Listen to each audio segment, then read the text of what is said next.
Are you ready to laugh, relate, and find inspiration in the chaos of divorce and single parenthood?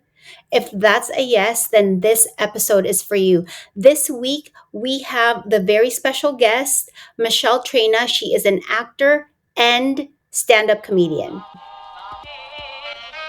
Welcome to the It Gets Better From Here podcast, where we help divorced women rediscover their true selves, reclaim their power, and rebuild a life even better than before. I am a transformational coach, a founder, and your host, Sherille Marquez. We were just talking off air about your last audition. Please tell us more about that because I'm already a fan of yours. I have your Amazon Prime. Yes, your video. And so we're going to talk about all that at the end of the show. Yeah.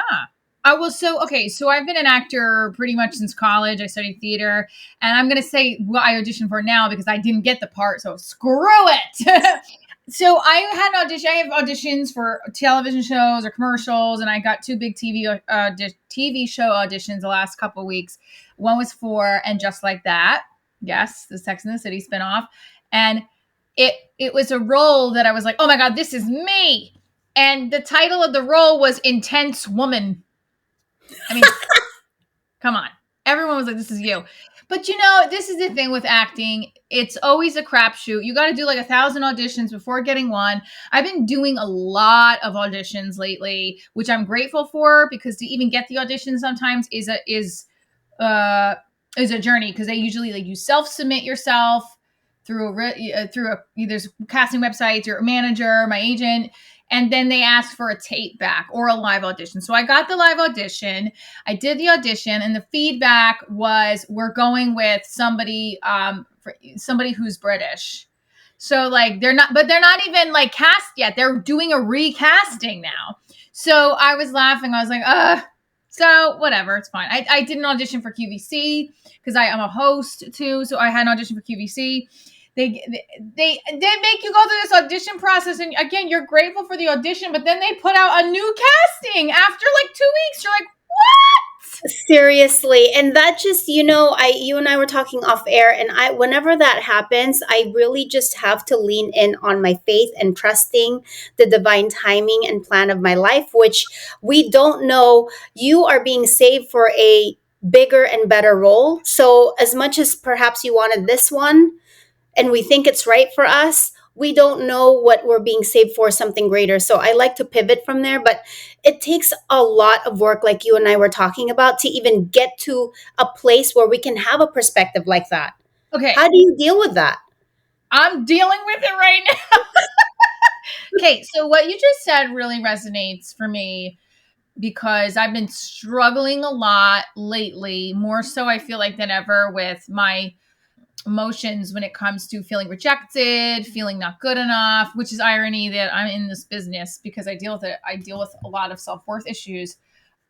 I don't know. I feel like that's very helpful to hear of the divine timing of things. I've heard it before, but kind of hearing you say it in the way you said it hit a chord because I've been getting very frustrated, especially with love too. I keep running in the same, I used to say my love life is like the Groundhog Day, the movie, where it keeps repeating itself. And it's the same monologue or situation with the guy will present itself.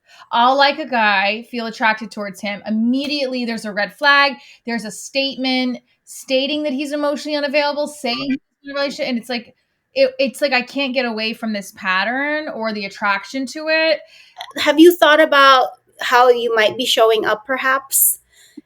Yeah, tell me about that, what that is. That means, okay, so here's the concept. The concept is that life is a mirror, and everything that is reflecting back to us is our inner state.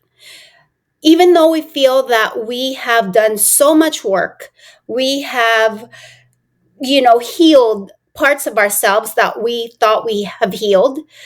When a situation comes up, like in dating, because I've gone through this too, I thought I healed that already, these parts. That's then someone bringing their, whoever they are, they could be super great, but it touches on that nerve or whatever it is that perhaps didn't quite heal within ourselves first. So we have to pause long enough to ask ourselves, wait a second, why is this showing up? Because if I believe life is a mirror, this person is reflecting back what's within me. So we got to take a look at ourselves. Okay, my medium. I have a medium. Yes, my medium. I did a session with her right after I kissed this last guy that I was like super like crushing on, and then he told me he's not looking for a relationship. I was like, oh. Anyway, I already knew that prior, but it was like we still kissed, and it was something there. La la la. Anyway, I've been in a butthurt feeling about it since. She told me you're both reflecting what each other needs to heal right now. And so now here's my question for you is I'm a little unsure and I'm in therapy and I meditate, I do manifestations, I do self-affirmations. I've been starting to do self-affirmations more regularly, but when you say you have to heal yourself, right? I don't understand it fully because like I'll go to therapy for years on and off. So the therapy itself, I don't know if I'm getting the healing. I'm feeling miserable. I understand. And there is, I'm not shaming any therapist or what have you, but it doesn't work for everyone. I have friends who are therapists. There's a time and a place. And in fact, I do refer people out when they're not a match to me because they need more. And that's what we should be doing. It's like, if we're not a match, well, let me give you some resources because I've built a tribe of people. And that's what we should be doing because really it's about serving other people, what's best for them. So, therapy didn't work for me, Michelle. I spoke to three different therapists and it was more like talk therapy. And for me, if you haven't been in the same situation as I've been, divorced, and you are in a good marriage, how the hell can you give me advice? Yes, you can Right. yes, you can theoretically guide me based on what you learned, your training, and you could have so many different degrees, but real life is different. Real life, being in the arena getting your ass kicked like I've been in so many different types of arena situations is different. This is why I'm able to help guide my clients make profound transformations in a quantum leap kind of way because I've been there. I also have the training and I blend the different modalities. It's science, the positive psychology, the NLP. Okay, that's one. But then you have to have spiritual wisdom, and people are not taught this. But we have to understand that there is something bigger than ourselves that's happening here. How Yeah. is gravity even working, right? Nature and the seasons. So we're sentient beings, and we have to understand that we're part of this ecosystem that is alive and breathing. The Right. other one, yep. And then the other one also is personal experience. So I Right. feel you, my friend. Like I can feel your frustration. It's And it's uh, so because it's like I did some exercise where I went back to an experience where that was abusive in my like younger years that was involving not my parents were amazing parents but somebody else in my family, and I went to hug myself and tell myself it's okay, this was not your fault. And because my cousin had told me to do, my cousin was giving me therapy advice. He's like, you should go back to those times, hug yourself, tell yourself it's not your fault, and then you have to go back to each one of those experiences to fully heal. And I was like, okay, well, that makes tangible sense because I'm such a kinesthetic learner to understand what do I need to do to get from here, from point A, where I'm struggling with self-worth issues and blaming myself on everything, to get to point, C, where I want to be not caring about a man in my life and just worrying and being more present, right? So those kinesthetic things help me, but when I'm in therapy, I'll get a little lost sometimes in the different things that she's saying, which isn't her fault. It's just I'm it's her over. training. Yeah, Yeah. it's her training, and that's it. Like with medicine, my son had cancer when he was 3 years old, and I'm grateful for Western medicine. There's a time and a place for it, but it doesn't like our symptoms. Let's say it's stress or what have you. You know, Oftentimes we're told to pop a pill. We're told that we're this and we're put in a box, but those are just addressing symptoms. What's the root cause? So that's where, and I like what it's your cousin you said, right? Yeah. I like what your cousin was saying. Very wise, great wisdom there, because that's true. Our trauma here as adults stems from, as you probably already know, childhood. Because by the time we're in the third trimester of our mother's womb, this is epigenetics, we're already being programmed. So our environment, we can hear it through her womb and how she feels, because obviously we have that connection with our Yeah. mom. And then up until the age of 7 years old, we are programmed. We're programmed to, believe, feel, think who we are, what we're supposed to be. And then we spend the rest of our lives being this certain way because that's what we were told. Then you get to your, who knows, like 20s, 30s, and then you're starting to question, wait a second, I feel like shit. Why do I feel this way? And we have to go back to that. And I think that there's also kind of the way my brain works too. And I think it's why I'm a really good creative, a little ADHD there undiagnosed, where I kind of feel all over the place if I get too much at once. So, like, to handle my day to day tasks, working through these childhood trauma, and like setting a time frame to do all these things. And then also, I forget to do, and then getting overwhelmed by creating the to do list or creating the time. It becomes a whole cluster. Like, so I think with the humor part, right? Like, it has helped me just filter it all out and get the immediate satisfaction, or in that, which contributes to my career goals and contributes to why I love what I do. But then I also wonder, I'm like, wow, I seek this validation, and it's definitely actors. We seek the validation through our craft. I don't think that's a bad thing. I think, I like helping people through that's a big part of it. Like, I filtering out all this pain and processing through humor, I hope will help connect so many other people to not feeling alone. Absolutely, and applaud you. I've just gotten to know you more in the a deep level here in the last 10 minutes Hey. that we've been together, and my heart goes to you. I just want to give you the biggest hug because what you're Oh, doing is so hard. It's hard to be a stand-up comedian. It's hard to be an actress, and yet you don't. And thank you for being so vulnerable because people will connect with this, and that's what we're all about here, and that's how I am as a person. What you see behind the camera, off camera, is who you see in front of the camera. I'm the same person. So I really honor you and I applaud you for your courage and bravery for sharing with us here also, and stepping out and wanting to serve the world with your gifts, which is humor and your perspective, yet you still have struggles. So that's why, guys, please don't get it twisted. What you see on social media is not always what it is. You don't know what happens behind closed doors. So be careful the accounts that you're following. If it's making you feel like shit, do not follow that. That's what it did to yeah, it did that to me too at one point in time. oh my god, 100%. I also think like the people, this the way I in perceiving social media, when somebody, especially if it's a guy that I like or I'm dating, or I tend to do the, let me look at the post or the story.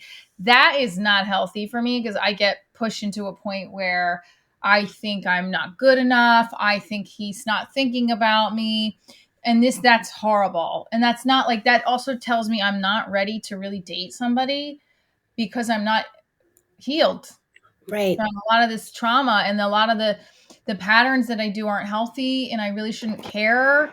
And like, I care too much, way too much. And I want to be in a loving romantic relationship very badly, because I have never really had it. I feel like I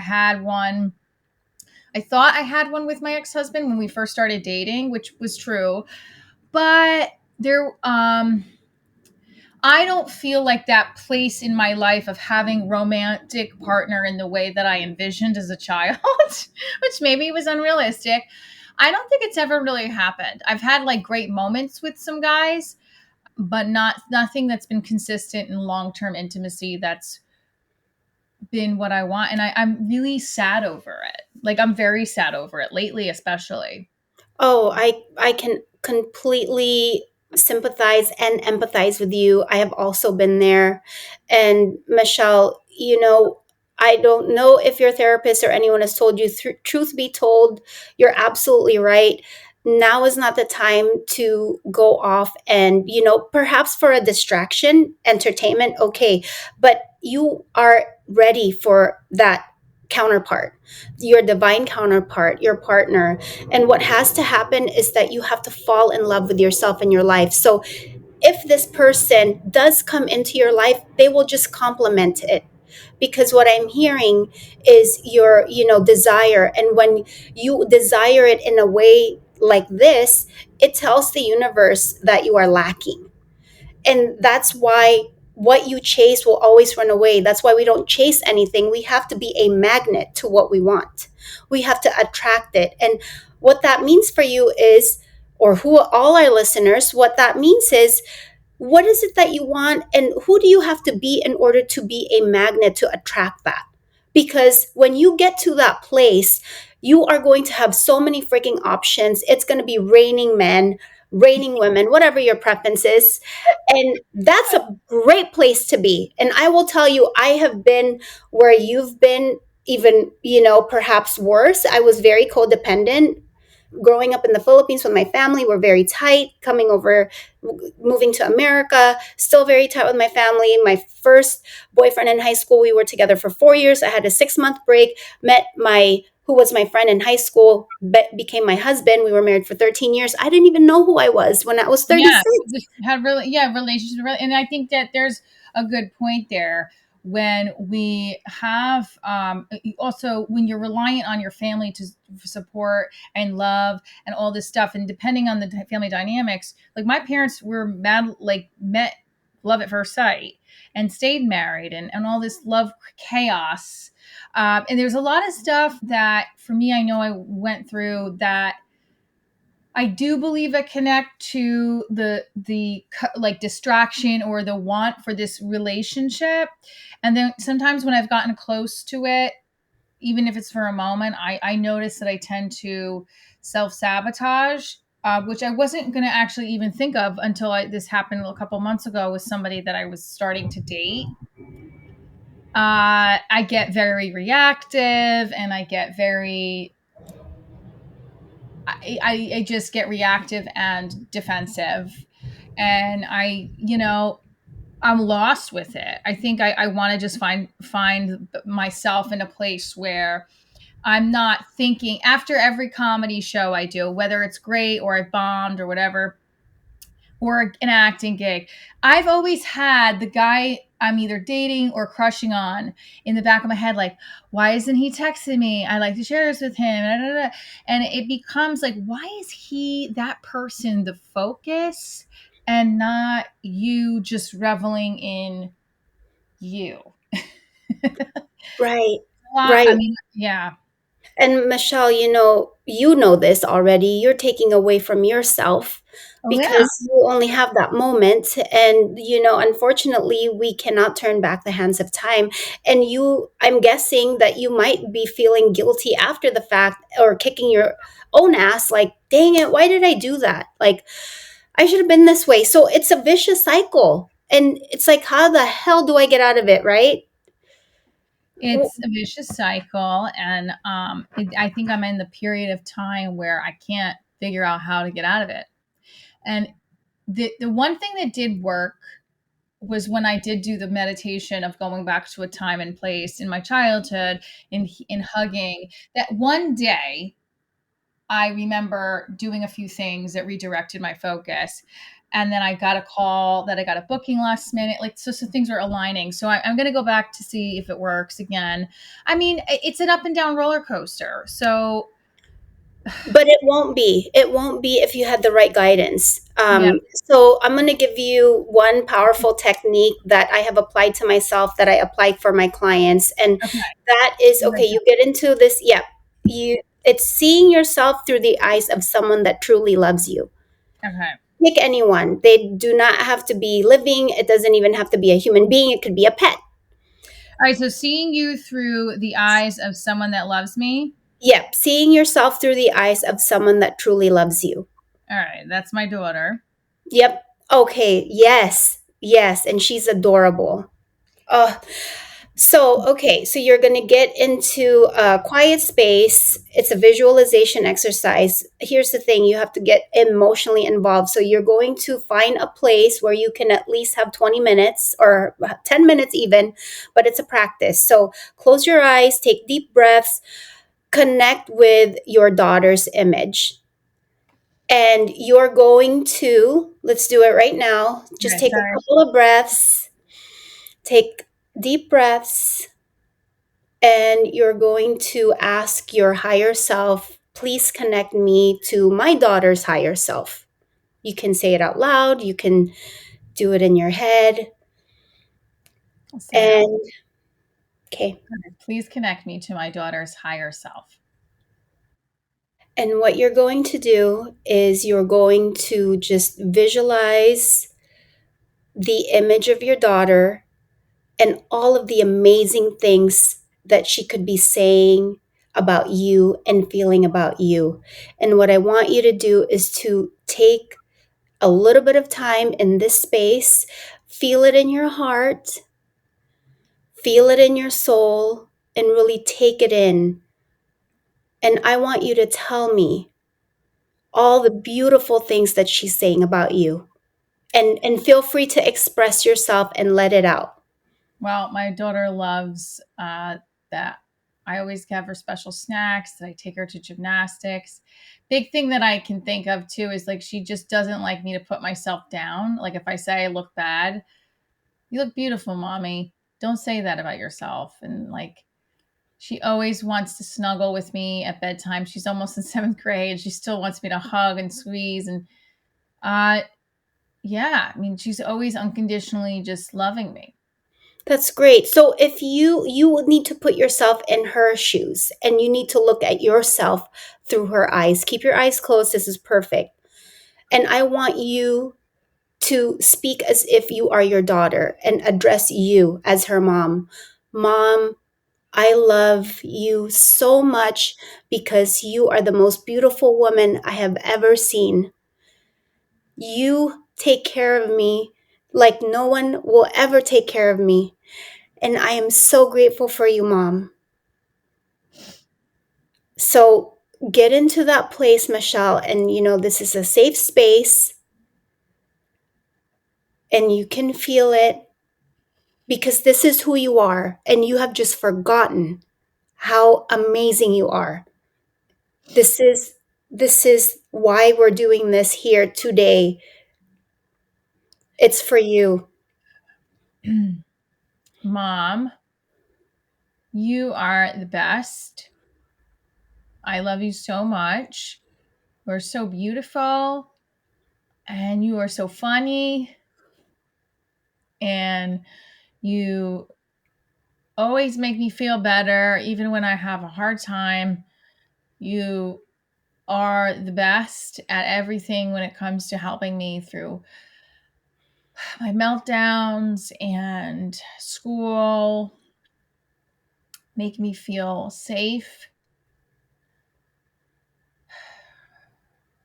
and you love me unconditionally. What would your daughter say to you, Michelle, about the ways that she's seeing you feel less than you should be feeling? She is modeling your behavior, so we have to break the cycle now.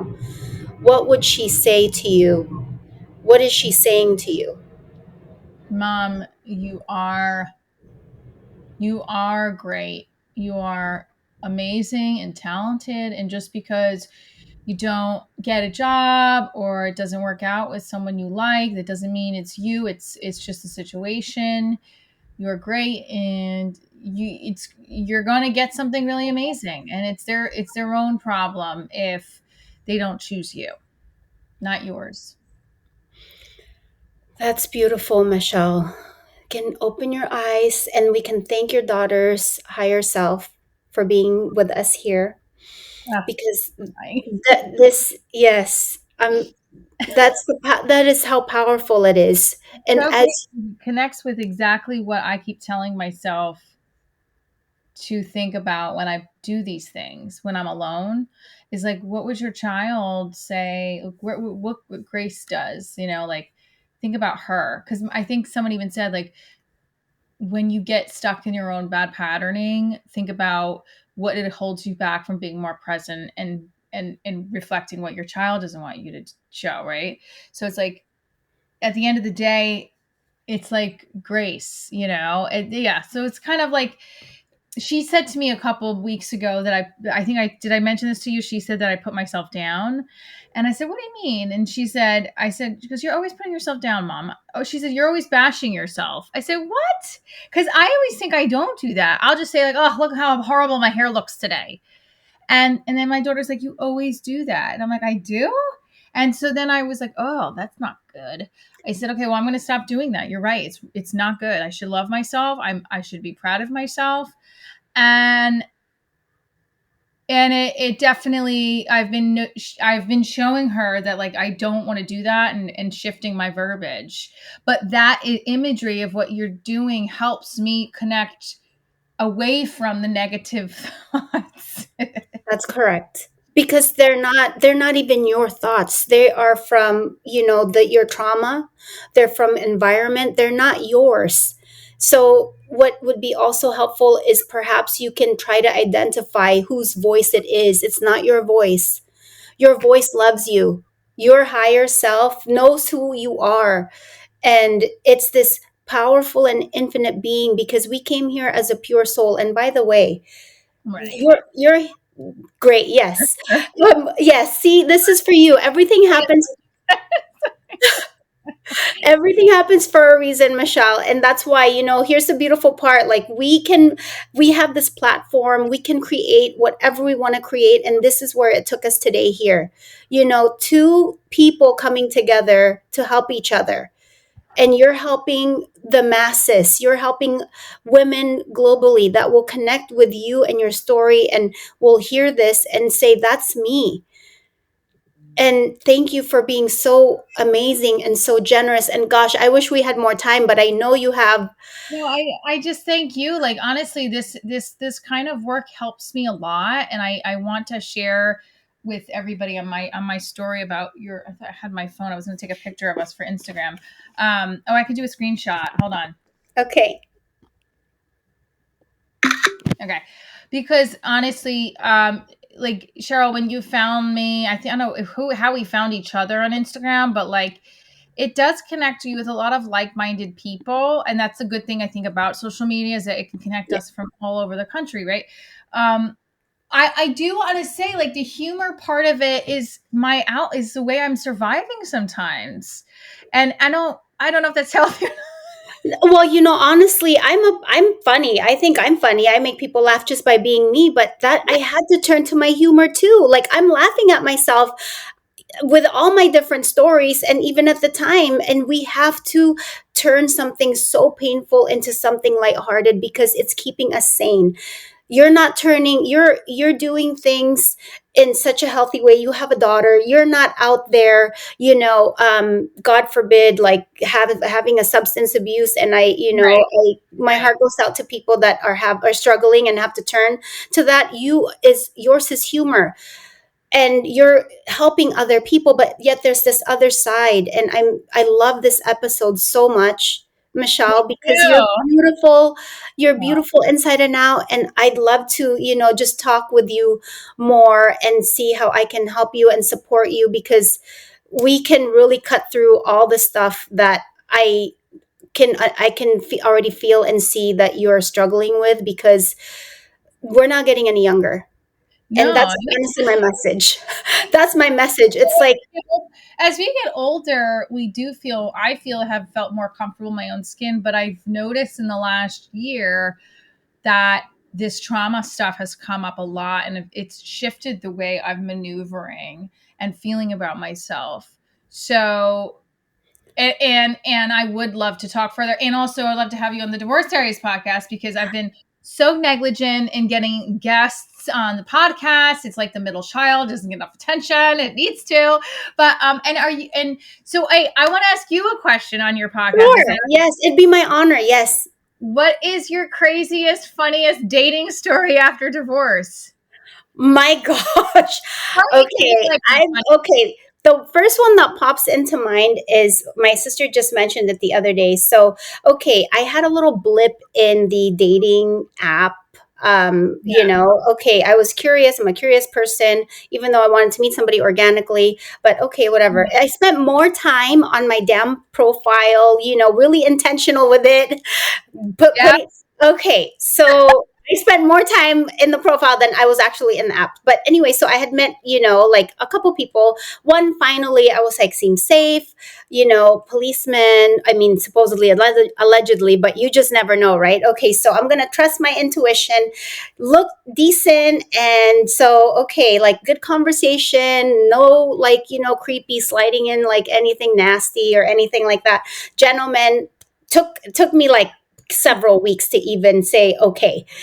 We met, and he didn't look like his photo. Ugh, Somewhat looked like his photo. And nah. here's the thing, he got there first. He's sitting at this like high countertop, like those high tables with the high chairs. I'm 5'4". This guy jumps down to greet me, and when you have to swing your leg off of a swing to fucking get yourself down. He was that short, where he had to like swing his fucking legs off of the chair and like jump down. And I think he was, I don't know, no offense to the short guys, but You like, lied. That's the don't point. say, yes, it's like, don't say you're a certain height You're not. when you're not. It's It's really false advertising. So, yeah, yeah, because that was you guys are. It doesn't. It really doesn't matter. It's the lying. That's the part so that bothers. lying. Yes, I felt deceived, and then like he turned into a creep because his like his I guess eyesight here was by my chest. That's all he kept looking at, and I was like, oh hell no. So I'm like, so and so, so and so. This is not Kobe, gonna work out. This is not Kobe. going to work out. Thank you for your time. It's just, I don't want to waste your time, especially mine. Nice meeting you. But I was like, oh shit. I think that was the day I deleted it. I was like, The dating mm-mm. app. I haven't done the dating apps because it's overwhelming, and right now is not the time for me to go into with dating apps. But Yeah, no. I'll gladly explore them, down the road. But um, I want to meet somebody organically, and I have met people organically through my job mostly. But I really like what you led me through today. I appreciate it greatly.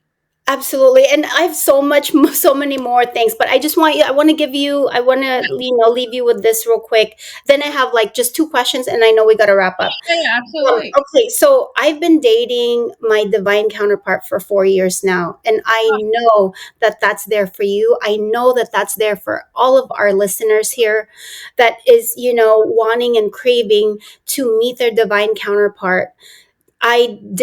I have done it on myself, all of the work that I've done, all the training that I've been in. I have helped my clients through it meet their divine counterparts because of who they have become in the process.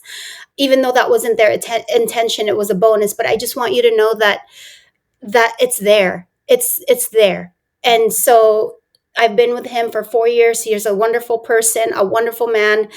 I did an exercise, and he is 98% of what I wrote down. The 2% is that he's Filipino. I never thought I would be with a Filipino. And it was actually a bonus, Michelle. It was a breath of fresh air because I'm like, oh my God, I never knew it. I was just wasn't attracted to them, because they look like me. But anyway, so I was like, oh my God, he knows the language. What a breath of fresh air. And yeah, so just know, I want to give you hope before we leave here today, that it's there, it's possible. Your person is waiting for you, going through their own experiences because they need to be ready for you. Well, question. There's a guy that I met recently that we kissed, and he's like, I'm not looking for any type of relationship. And then I was like, I know, because he had already told me that before, and we were just friends. But then like the kiss was really good. And then now since then, I'm like, I had feelings like, is it because we're both at is it possible for someone to not be ready now, but be ready in the future? Or is that just a bunch of hooey and they're just never going to be into You it? can, of course, that's bullshit. You can change your mind at any time. Yeah. You can change your mind at any time, but more importantly, when you step out into a different energy, into that energy of standing in your own power, not in a conceited way, just knowing your worth, knowing who you Right. are, my God, you're gonna be like, wow, Cheryl, the amount of attention and like guys coming at me, that resonates with who you are and the type that you want, because that's what you're projecting. This is not woo woo. This is science. I mean, this we're here existing on in a vibration. Everything is energy. So Yeah. that's what we need to shift. We need to elevate and shape shift your vibration. That's what it is, and that's what the work is. And you will have that for the rest of your life. No one will take that away from you. Nothing, and no one. Maybe you'll scale back, slide back, maybe like 2 steps. But here's the thing: it's like the Matrix. You're gonna know it's coming. You're gonna be able to call it for what it is. You're gonna be able to pivot and either dodge it or have the tools to navigate. Yeah. Right now it's not clear. It's not clear. Yeah, but this is helpful. This is very helpful. I appreciate you very much. Thanks for having me today. Michelle, oh my God, absolutely. So just 2 questions before we wrap up. If you could go back in time in a time machine, what would you do differently? One thing. I would not have left acting full time. But then again, it's hard to say what I would do differently because I feel like I was meant to be on this exact path.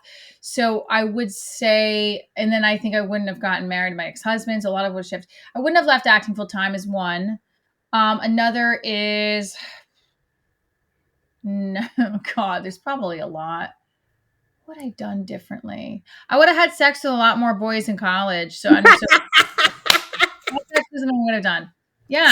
That is amazing. Because I didn't know what I was doing. And I also didn't know what I was doing with my ex-husband. And like, I think there was an experience I happened in college that threw me off and made me very like closed off. So that, but if I look back at it, I would have been a lot looser. Okay, literally and figuratively. Yeah. Okay, what would you tell while you're in this time machine? What would you tell your younger self? The one thing you would tell your younger self? Girl, it ain't going to be like your parents.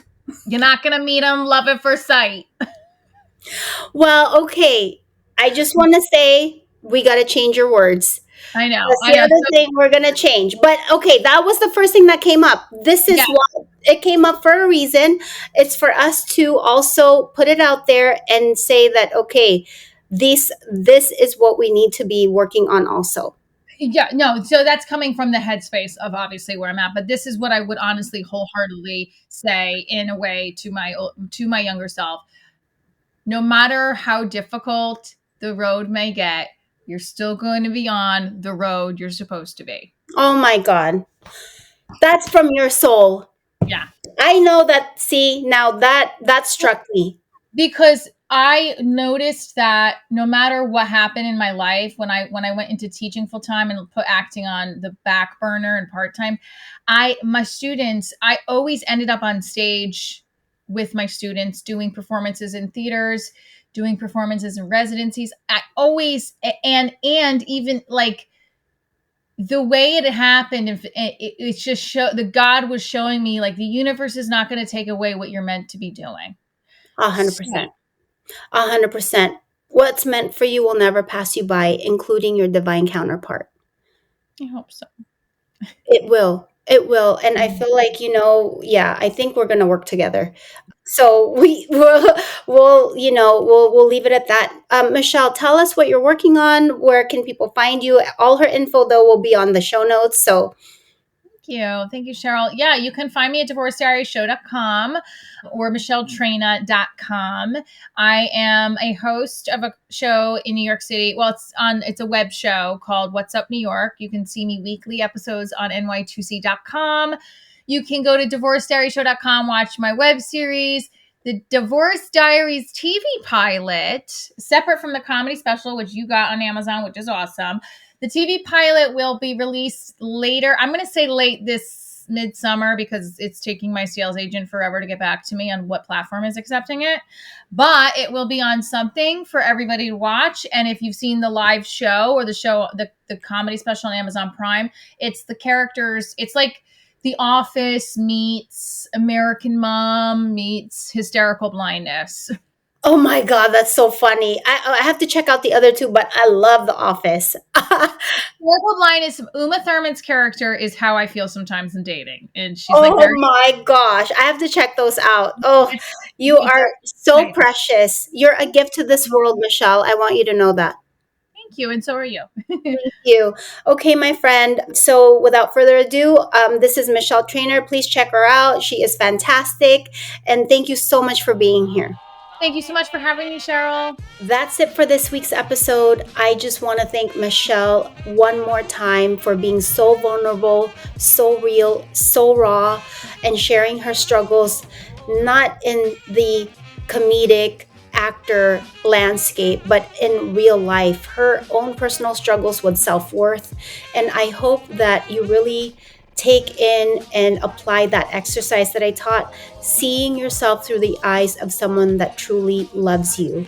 Um, I would love for you to help me in my mission of positively impacting the lives of millions of divorced women and single moms by hitting that subscribe button and sharing, especially this episode where we really dive deep into the what, the how, and the what not to do when it comes to not just dating, but also loving yourself.